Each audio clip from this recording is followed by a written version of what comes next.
C'est parti, wow! Yay! Bonsoir tout le monde! Merci d'être là. Quelle magnifique soirée on a. Qu'est-ce qu'on est chanceux. Alors, je suis Annie Roy, la cofondatrice de l'ATSA, l'Action terroriste socialement acceptable, avec Pierre Allard, et nous sommes heureux de vous accueillir à la soirée rouge pendant l'événement fin novembre, l'ADN d'une place publique, la place publique Émilie-Gamelin qui fête ses 20 ans. On l'applaudit!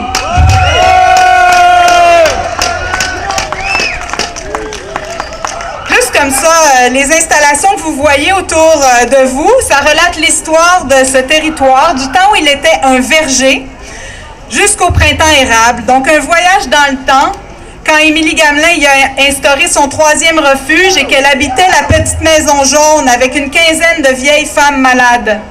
Émilie Gamelin, elle a perdu ses 3 enfants et son mari, en très bas âge, ses enfants pour cause de choléra.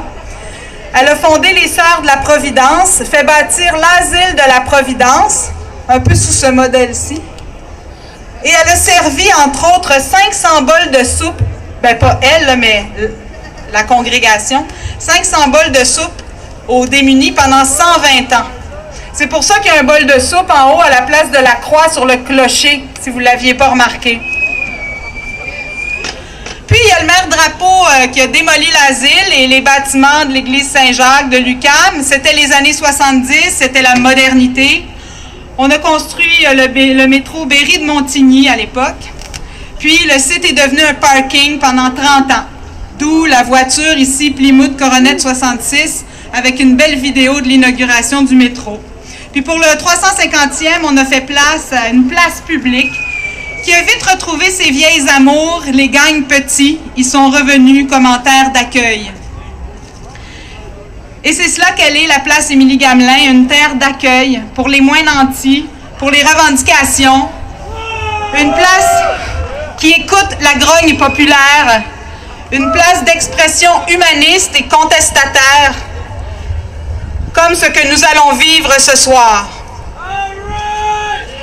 Pour l'organisation de cette soirée en particulier, je veux remercier toute l'équipe d'ATSA, Manuel Baumann, Valérie Mathis, Valérie Grigg, mais aussi Jean-Sébastien Pinault, Martin Savoie et Robert Boulos à l'archivage, mais aussi Isabelle Poirier, Jean-Philippe Massicotte, merci beaucoup d'être à nos côtés. Merci à tous nos bénévoles et je veux souligner particulièrement le travail acharné et admirable de nos 2 Mario, vous vous reconnaissez, Roger, Dominique, Charlie, Nino, Robert, Daniel. J'espère que j'en oublie pas, mais bravo les boys. Du 24 heures sur 24 comme ça, du dévouement comme vous avez, c'est vraiment, vraiment spécial. Mesdames, messieurs, si vous avez faim, avez-vous faim? Non. Parce qu'il y a de la bouffe et non la moindre, pas besoin de quitter le site. C'est la roulotte à tacos Grumman 78 qui est juste là, qui vous attend. C'est un repas payant. Vous pouvez acheter un repas aux moins nantis, ceux qui ont plus d'argent. Ça ne sera pas difficile, c'est tellement bon. Alors, merci si vous en avez les moyens d'aider quelqu'un qui en a moins. La Folle Envie vous prend d'encourager l'ATSA. Alors, vous pouvez aller faire un don à la table d'accueil en arrière et aussi encourager notre ami Paul Pelletier qui vend des billets pour son spectacle. Alors maintenant, tout au long de la soirée, je compte aussi sur vous pour faire partie de la discussion en réagissant aux propos de nos orateurs et oratrices. Vous voyez l'écran là, il va défiler un fil Twitter, #SoiréeRougeATSA. Donc, surtout ceux qui ont des téléphones intelligents, gênez-vous pas, s'il vous plaît, commentez. Et il y a Dom Lebeau que je vais vous présenter très bientôt, qui ira vous faire des petits vox pop de temps en temps. Donc, pendant que vont sonner les cloches dans une minute, les cloches de l'asile de la Providence, pour lancer cette soirée, je vais passer le flambeau à celui qui nous accompagnera tout au long de la soirée, qui va faire le pont entre les porteurs de parole et vous. Un homme au grand cœur comme Émilie, un homme en feu comme le printemps érable. Merci. Dom Lebeau, sonne les cloches. Les cloches, les cloches. Les cloches, on les imagine, les cloches.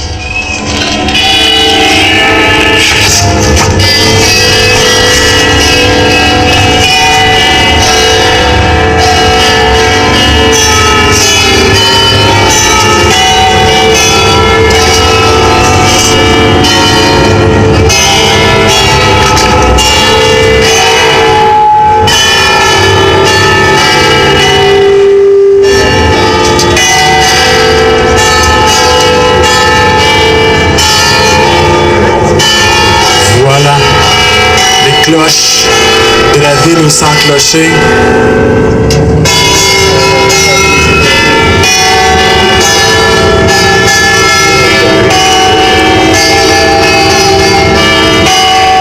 La soirée est lancée, je crois. Merci. C'est bien sûr un clin d'œil aussi au 22 avril où à 2 heures, vous en souvenez, il y a un paquet de cloches qui avait sonné partout au Québec. Souvenir, printemps, chaleur. Monsieur habillé en rouge au complet. Annie l'a dit tantôt, oui, il y a des gens qui réagissent, puis ça apparaît sur l'écran, mais aussi je vais me promener. Moi, je suis du public, comme vous. C'est pas moi qui fais les grands discours. On a des invités extraordinaires ce soir. Alors, comme vous, je vais assister, je vais écouter. Puis, une fois de temps en temps, je vais un peu récupérer ce qui s'est dit ou ce qui se passe. Je vais aller vers vous pour un 15 secondes, un 30 secondes, une réaction. Puis aussi, je vais vous présenter donc la soirée par bloc. Donc par groupe de 5-6 invités peut-être. Donc, soirée rouge, je suis en rouge, c'est clair, c'est fait. Cloche de l'église, par vie de l'église. Parce qu'en sortant de la messe, on allait jaser avec les concitoyens, avec son voisin, avec sa voisine. On allait parler de faire un échange. T'as-tu 2 agneaux à me vendre, par exemple? Alors, c'est ça. La soirée rouge, on le sait, on le devine, c'est dans l'élan de tout ce qui se passe depuis peut-être 1 an. Je pense au Moulin à Parole. Je pense à l'événement de 12 heures qui s'appelait Nous. Je pense surtout, au printemps extraordinaire qu'on a vécu cette année, mesdames et messieurs. Wouh! Alors, ce soir, la grosse question. On se pose la question suivante. Donc, qu'est-ce que c'est que la place publique? De quoi est-elle faite? Quels éléments la constituent?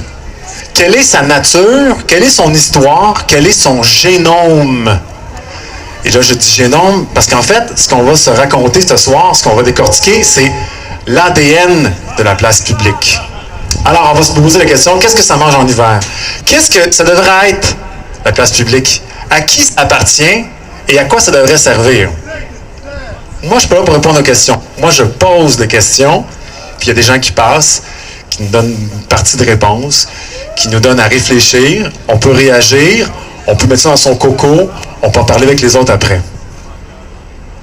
Moi, personnellement, Dom Lebeau, je souhaite que la place publique soit la place de tout le monde et de toutes sortes de monde. Et ça m'amène au premier thème. Notre premier bloc, de quoi on va parler? On va parler de droits humains, on va parler de partage, on va parler de diversité. Et Dom Lebeau ne passe pas cette ligne imaginaire car ça coupe le micro. Donc, avec qui on va en parler? On va parler avec des gars et des filles extraordinaires, comme je vous l'ai dit, bien sûr. Il va y avoir Margie Gillis, chorégraphe et interprète. Il va y avoir dans ce premier bloc Will Prosper, activiste et documentariste. Vous avez le droit d'applaudir! Il va y avoir Émilie Monet, qui est une artiste Anishinaabe. Il va y avoir Catherine Caron, qui est de la revue Relations. Mais d'abord, pour briser la glace, pour mettre le feu, tiens, Béatrice Vaugrante sur scène d'Amnesty International. Béatrice, à toi. Bonne soirée tout le monde.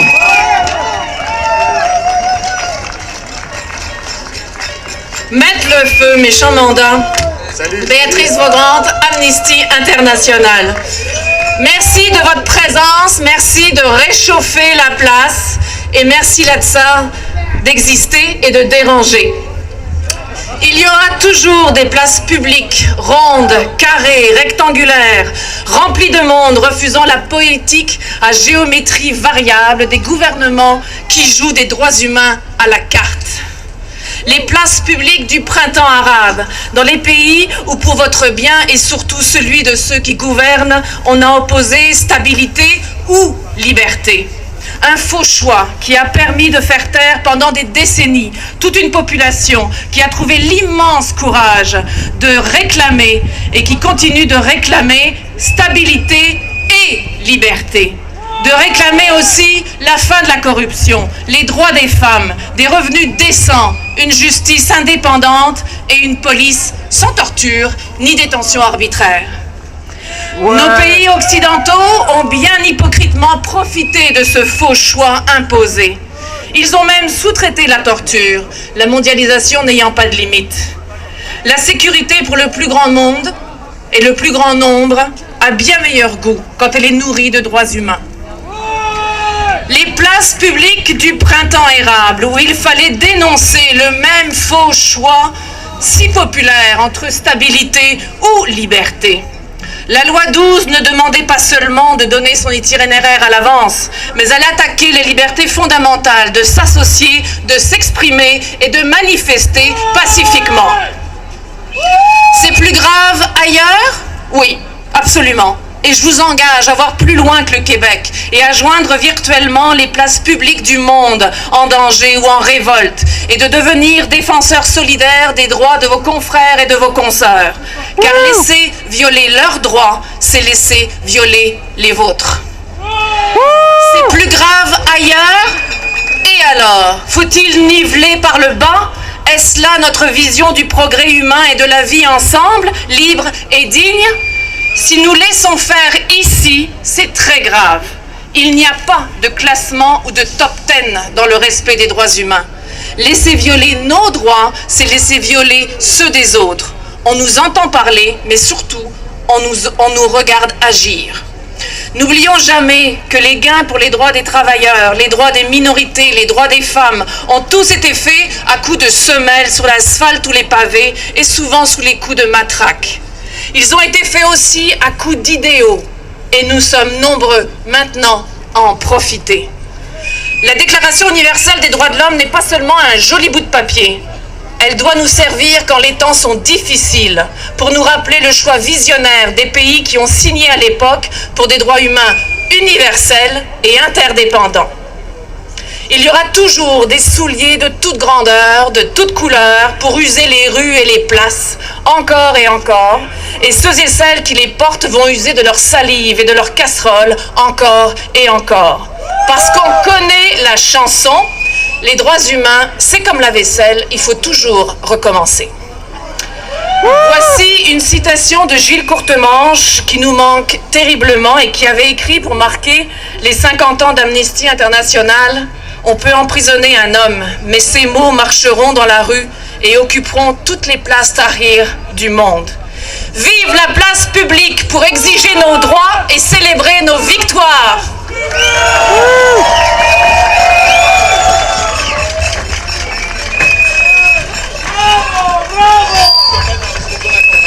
Merci Béatrice. On accueille Margie Gillis, accompagnée d'Annie Roy. Bonjour, mon nom c'est Margie Gillis et je vais laisser à Annie de parler de ce qui est dans mon cœur. My name is Margie Gillis and I'm asking Annie to say the words that are in my heart. Moi, je vais rester avec la danse. Merci Margie. Je m'appelle Margie Gillis, je suis chorégraphe et danseuse. Le mouvement est la raison principale de mon existence. Le mouvement est l'outil qui me permet d'explorer le monde. Et notre monde est lui-même en mouvement perpétuel. Parce qu'il nous a été confié, c'est notre responsabilité de veiller aux directions que les gouvernements veulent lui imposer. Pour ma part, danser est la meilleure façon que j'ai trouvée d'influencer ce mouvement et surtout de ne pas plier les chines devant les pressions qui vont à l'encontre de sa préservation. Enfant, nous apprenons à jauger les limites physiques et morales, celles de la vitesse, de la distance, des hauteurs, celles de l'acceptable et de l'inacceptable. Puis, adolescents, nous constatons la complexité du monde et comprenons qu'il nous faut apprendre à danser avec lui, avec la diversité, les oppositions, les harmonies, les dissonances, les contrastes qui le définissent. Et c'est en embrassant toute cette complexité que nous avons appris à résoudre les problèmes qui nous paraissent insolubles. Adultes, nous devons répéter ce schéma. Nous devons aller à la rencontre de cette époque de contradictions et de paradoxes dans laquelle nous vivons et trouver de nouvelles voies pour construire notre économie tout en protégeant notre milieu de vie. Bien évidemment, cela passe par le passage à des ressources d'énergie propres et renouvelables qui ne détruisent pas notre environnement. Cela passe aussi par le maintien d'un système d'éducation qui soit accessible à tous, qui ne soit pas un fardeau pour les générations futures, mais qui les prépare efficacement à faire face aux défis à venir. Nous vivons dans une époque de transition et un nouveau paradigme est en voie de s'imposer à nous. Il nous forcera à écouter davantage la sagesse du corps et la sagesse de l'âme.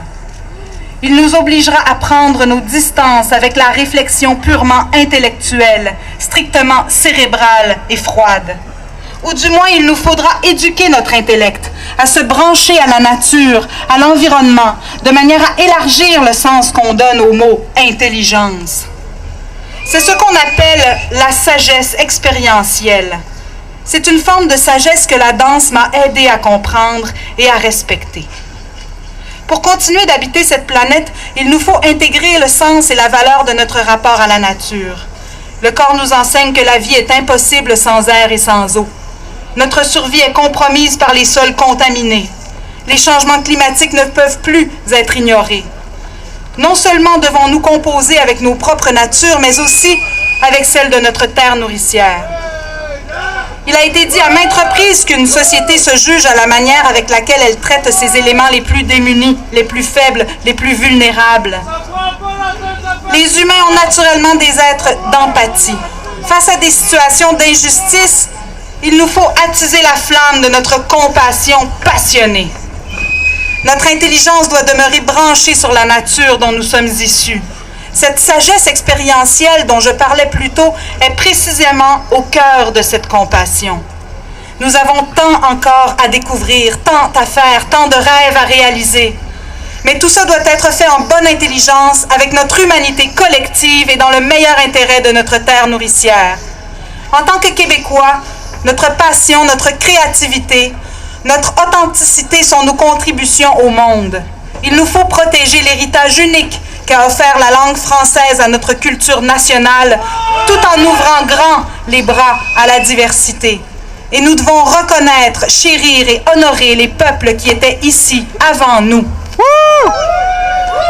Nous devons mobiliser toutes nos énergies, même celles provenant de la colère, et les canaliser en une force motrice au service du bien commun.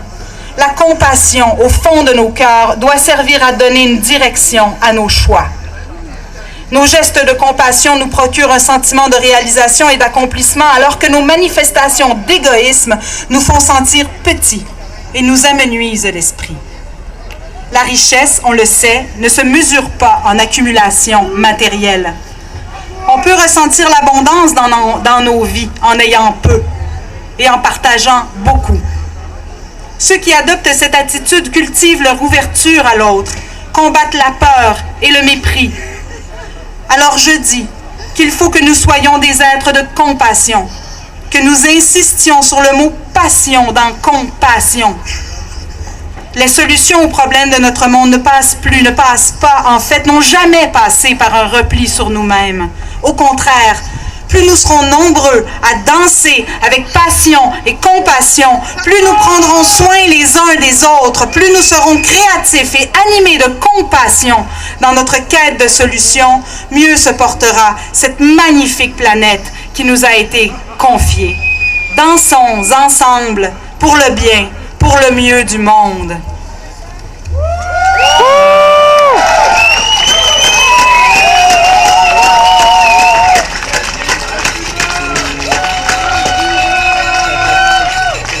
Merci les filles. On applaudit bien fort. Will Prosper. Si ça vous dérange pas, je vais prendre le micro à gauche. Je préfère ça.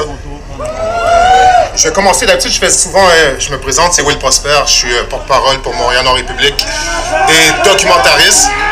Et souvent, je parle contre la discrimination, contre le profilage racial et ainsi de suite.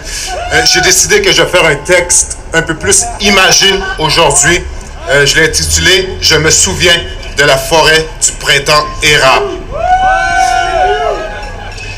Pendant que le riche sirop d'érable suait le long des écorces, signe annonciateur d'un printemps chaud, les bourgeons s'ouvraient et on avait le pressentiment que le gouvernement allait envoyer ses magnifiques fleurs vers l'école buissonnière. Car pour lui, l'argent ne pousse pas dans les arbres. Ah, l'ironie du sort, car c'est de ces mêmes arbres que provenait leur papier vert. Ne comprenait-il pas qu'un arbre qui croit dans son école-système apporterait des fruits, pour l'ensemble de la biodiversité. Dans l'écosystème, ils seraient inspirés tels des oiseaux de paradis. Ils prendraient leur envol pour devenir des avocatiers, ou ils iraient dans d'autres branches pour devenir des grands êtres et se trouver un boulot. Mais Charest leur dit, si tu veux papayer plus cher ta session, on freine tes études. C'est quand même ironique que nous sommes la forêt, mais que c'est eux qui possèdent la langue de bois. Dans la forêt, plusieurs se dirent, à qu'ajoute-t-il? On ne cédera pas. Les libéraux ne se doutaient pas que prendrait racine un arbre de feu au feuillage rouge persistant.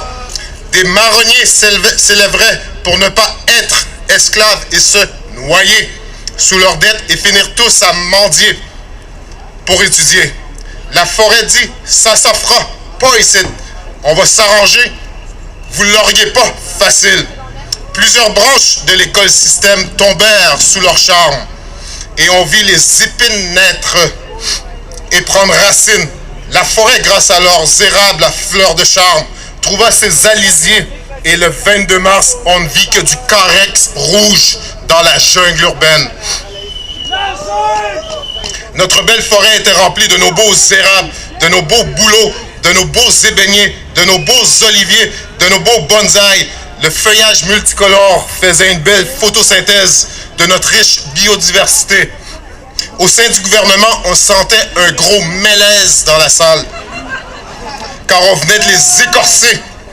Alors les faux pistachiers voulaient casser le mouvement et lui donner plein de pépins. Avec la loi 78, les libéraux applaudirent ce caca. « Oyez !» crièrent-ils. Ils auraient dû se garder une petite chaîne, car pendant qu'ils jujubaient en pensant que la forêt s'en cassisserait, la forêt rétorqua, « Tu vas pas nous passer un sapin !» Et les marronniers rouges, tels des plantes envahissantes, prirent la rue de plus belle. Pendant que Charest mangeait son pain noir, il se mit à pêcher d'excès et envoya ses grenadiers. Les grenadiers, experts dans la coupe à blanc, dirent, « C'est quoi, y a un problème? Circulez! » Un être freine, leur dit, « Tilleul! Tu vois pas qu'on est enraciné? » C'est là que la forêt se fit tabrasser. Les grenadiers la poivrièrent, puis lui tirèrent leurs balles en caoutchouc. Les militants tombèrent dans les pruniers, certains même dans l'eucomia, car les grenadiers ne visaient pas le tronc, mais la prunelle de leurs yeux.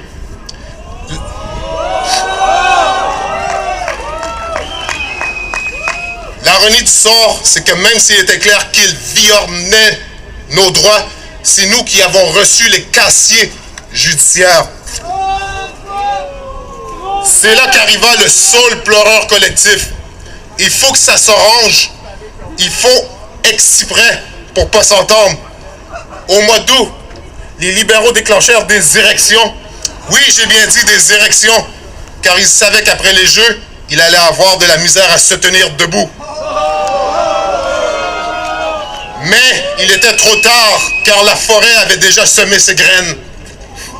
Comme l'a dit Toussaint Louverture, il y a 200 ans, en me renversant, on a abattu à Saint-Domingue que le tronc de l'arbre de la liberté des Noirs. Mais il repoussera, car ses racines sont profondes et nombreuses. Aujourd'hui, nous sommes tous ces racines qui poussent vers la liberté et la justice collective pour l'ensemble de la forêt. Car n'oublions jamais que nous sommes les peupliers et par conséquent, on ne peut plier. Vive la forêt libre. Merci.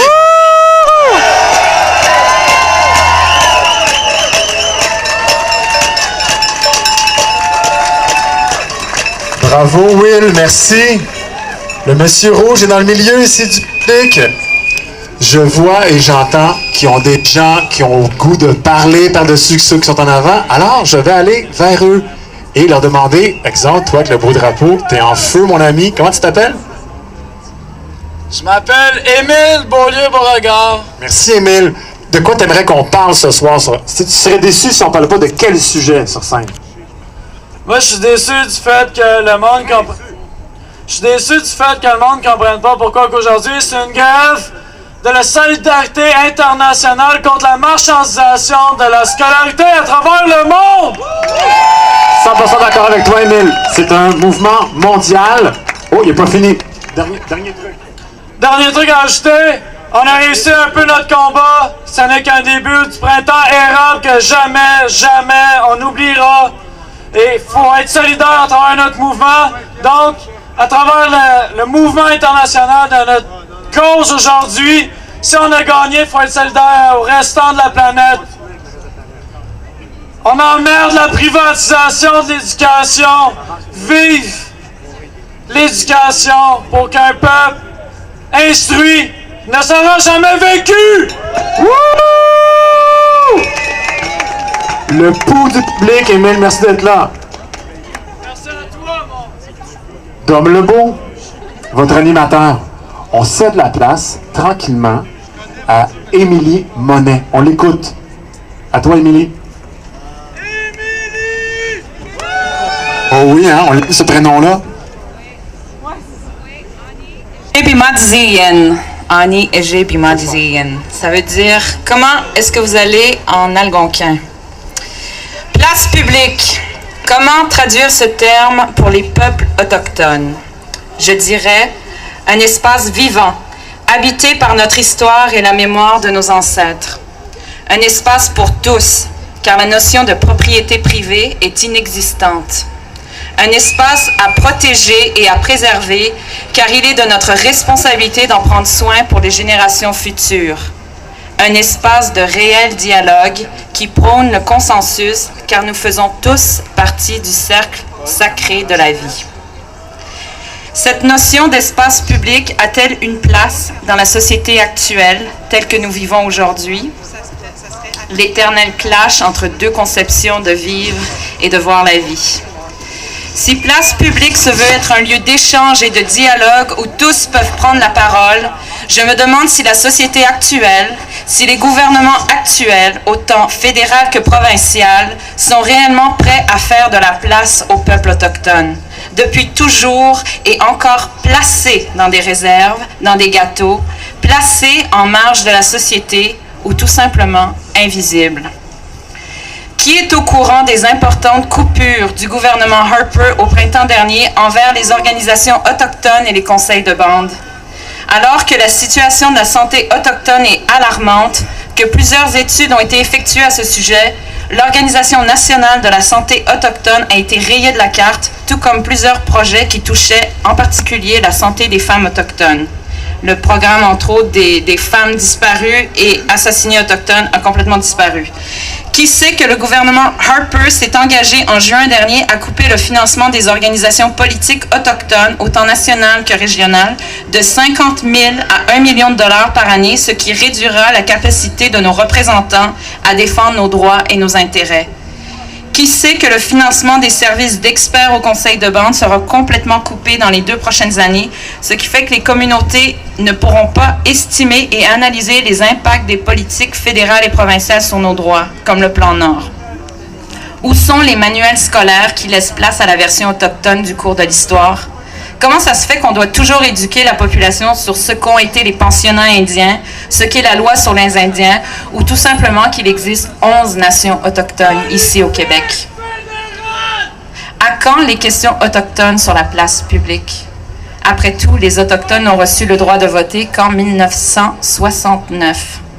Il n'y aura jamais de réel dialogue sans qu'il y ait avant tout reconnaissance de ce qui s'est passé dans l'histoire et réelle réparation. Est-ce que c'est trop confrontant de nous voir et de nous faire de la place? Je n'ai pas de réponse à cette question. En attendant, je remercie le peuple Mohawk, peuple originaire de Montréal, d'avoir bien pris soin de ce territoire pour que nous puissions tous vivre ici aujourd'hui et pour moi d'avoir ce soir la chance de pouvoir m'exprimer sur la place publique. Kitchemigwitch.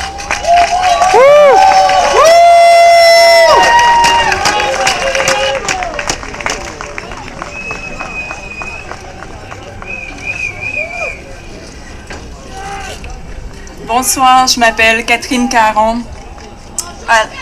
Bonjour. Alors moi, quand l'ADSA m'a invité à participer ce soir sur le thème de la place publique, ça m'a rappelé un souvenir de ce qui a peut-être été un peu ma première place publique à moi. C'était pendant le sommet des Amériques à Québec, quelque part dans le quartier Saint-Jean-Baptiste, une petite place. Et je venais d'avoir mon baptême de provocation et de répression policière. Et voilà que la timide que je suis, qui déteste parler en public, est allée sur cette petite place où il y avait une sorte de speaker's corner. Et je suis allée exprimer spontanément toute mon indignation. Mes amis en rient encore tellement ça ne me ressemblait pas. Alors moi, j'ai compris ce jour-là que la place publique, c'est un lieu de naissance. C'est un lieu où le citoyen et la citoyenne en nous se réveille, s'unit à d'autres, se tient debout et parle par sa seule présence, comme par ses mots et ses revendications.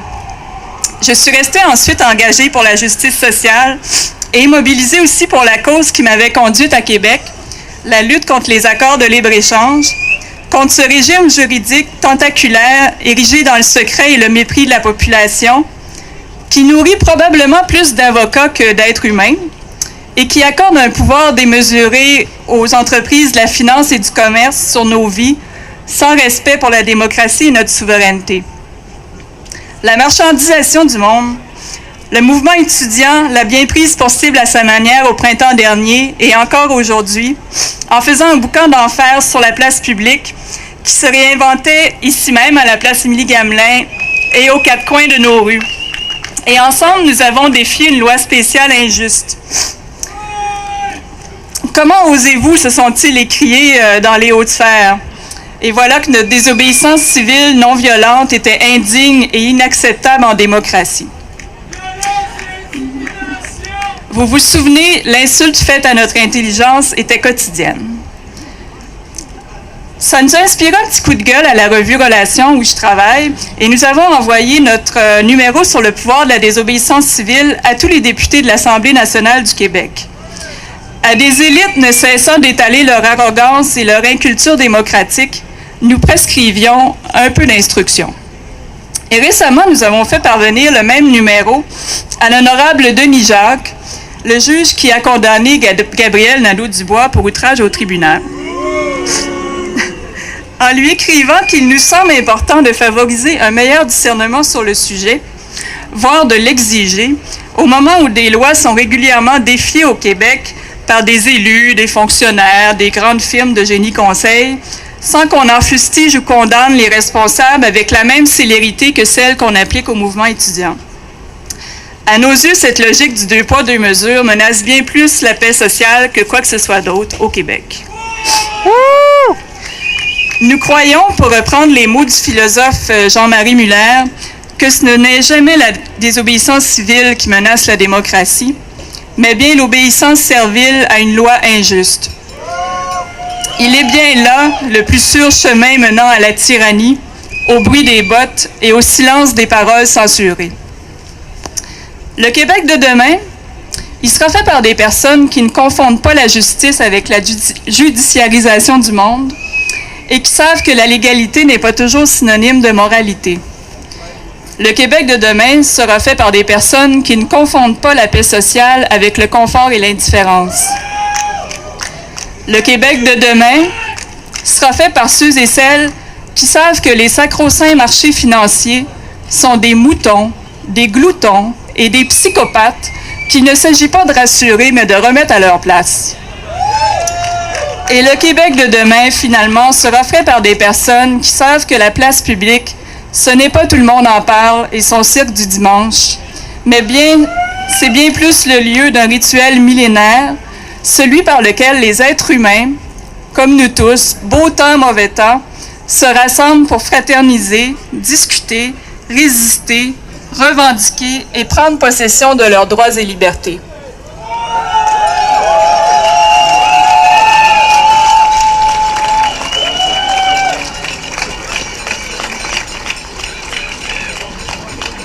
Merci, Caroline.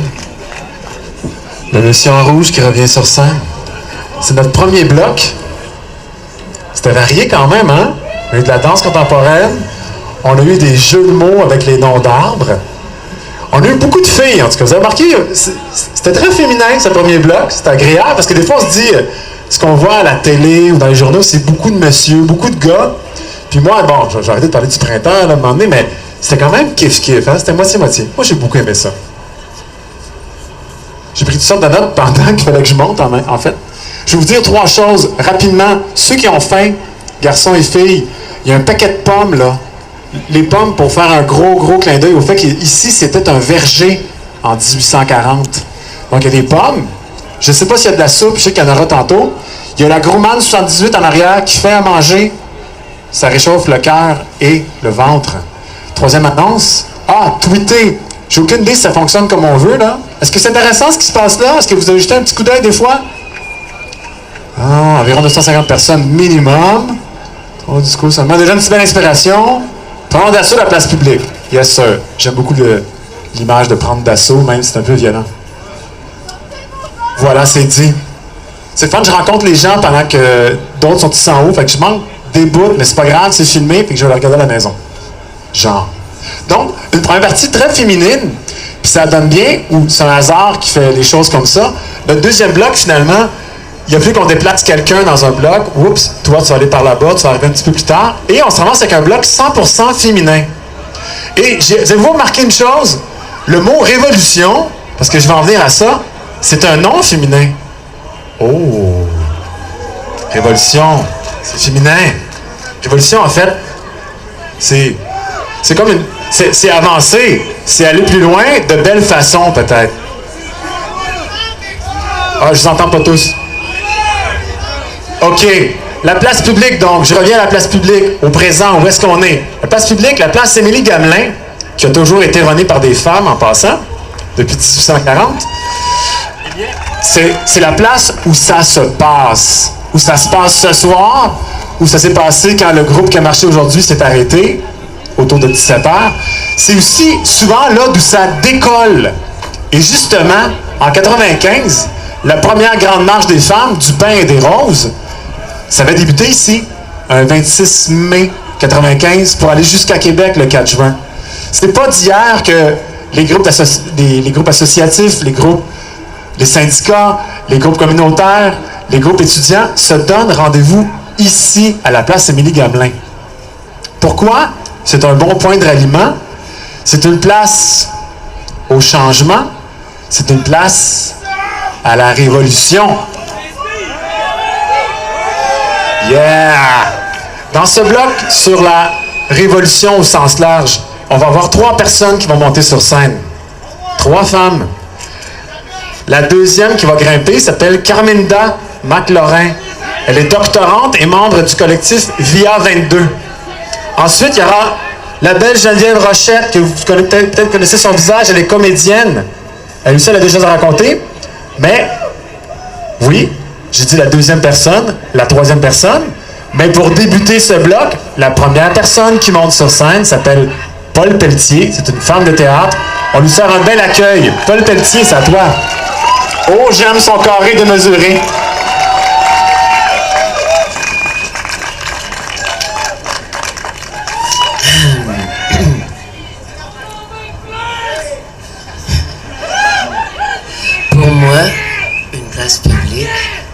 Une place publique, c'est une place où on va pour contempler la beauté et pour rêver et pour penser. Pour la beauté, vous remarquerez qu'on a du travail à faire. Il faudrait peut-être replanter les pommiers qu'il y avait ici. Il y a déjà la lune. C'est très important pour pouvoir penser, de contempler des belles choses. Il faudrait se demander si on détruit tout ce qu'il y a de beau pour faire que des choses pratiques et carrées, comment on va penser des pensées fortes et excitantes. Je viens d'une époque où il y avait une multiplicité de lieux publics où on pensait et on parlait. Juste dans le Vieux-Montréal, c'était pas une trappe à touristes, il y avait 4 théâtres. Sur Dorchester, qui est devenu Dorchester, c'est René Lévesque. René Lévesque qui est devenu une rue si triste.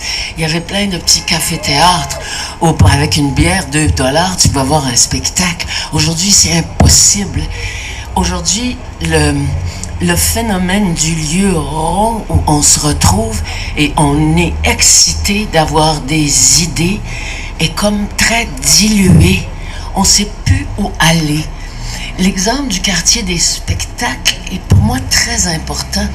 Je trouve que ça a l'air d'une zone bombardée après la guerre.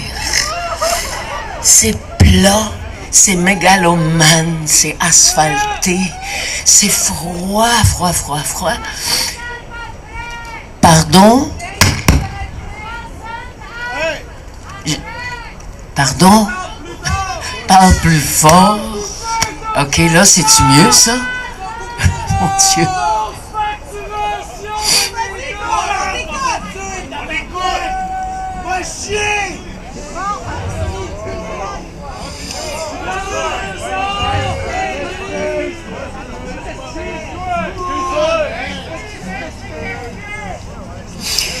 On écoute. La question que je veux me poser aujourd'hui, c'est comment on fait pour faire renaître des lieux où on pense avec force et chaleur. Je pense que ces époques que j'ai connues où on pensait beaucoup, la pensée naissait dans la souffrance.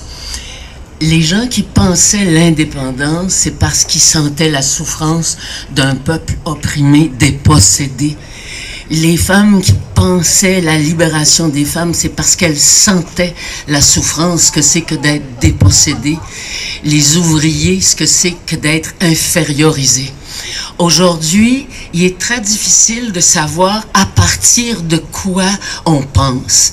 Ma solution, je suis une femme de théâtre, enfin ma proposition, j'ai étudié beaucoup de corps dans ma vie. La seule façon de penser de façon vraiment indépendante, authentique, neuve, innovatrice, chaleureuse et passionnée, c'est de rentrer dans son corps très profondément et d'accepter ce qui est vraiment là. Pas faire une espèce d'intellectualisme torturé qui t'éloigne de ce qui est vraiment là, qui est, je vous le jure, ça fait longtemps que je travaille sur les profondeurs, c'est notre souffrance. Quand on va la regarder, la défaire en morceaux, on va comprendre la nôtre et celle de notre monde. Et là, quand tous les morceaux seront défaits, on pourra commencer à créer de nouvelles vérités. Je pense que les jeunes qui marchaient dans la rue au printemps avaient l'intuition que le prochain moment dont nous avons besoin dans l'humanité, en particulier au Québec, c'est l'intuition de la vérité. Il faut arrêter de mentir. Il faut se regrouper, se regarder dans les yeux et dire vraiment ce qui est là. Il ne faut pas banaliser la difficulté de cette entreprise. Je suis une femme de théâtre. J'ai enseigné toute ma vie comment on fait pour être vraiment là et pas raconter n'importe quoi pour plaire, pour ci, pour ça. Comme je sens que le peuple québécois est à veille de basculer soit dans le suicide définitif ou une reprise d'une vraie vie à inventer, j'ai décidé de louer une église désacralisée parce que c'est le symbole pour moi de où on est en ce moment. Je vous invite tous à venir voir ce qui se passe là-dedans. Elle est vide. Il n'y a plus de statues, il n'y a plus de prêtres, il n'y a plus de soutane, il n'y a plus de banc, il n'y a plus de bénitier, il n'y a plus de prie-dieu, il n'y a plus d'ostensoir. Elle est vide. Je pense que c'est ce dont nous avons besoin en ce moment, de rentrer à l'intérieur, de détruire tous nos idoles, nos préjugés, nos facilités, nos vanités, dans cet grand espace vide-là qui est à l'intérieur de nous, d'aller chercher quelque chose qui est vraiment neuf. Je vous invite à voir cette église, elle sera détruite. Il y a un orgue de 2 millions qui est dans cette église. Ça, c'est à l'image de notre peuple qui détruit tout ce qu'il y a de beau. Venez l'entendre, je suis là depuis hier. Aujourd'hui, je suis ici parce que je suis totalement avec Latsa, que je remercie de tout mon cœur pour son courage. Mais demain soir, si vous avez des casseroles, venez voir ce que ça fait. Des casseroles dans cette église. il y a quelque chose là de vraiment magique qui va peut-être disparaître définitivement en nous. On vous offre 2 billets pour 1 si vous venez demain soir, seulement le 23, exceptionnellement, parce que ça coûte très cher d'occuper toute cette église comme ça coûte très cher de se faire renaître avec authenticité et passion. Merci beaucoup.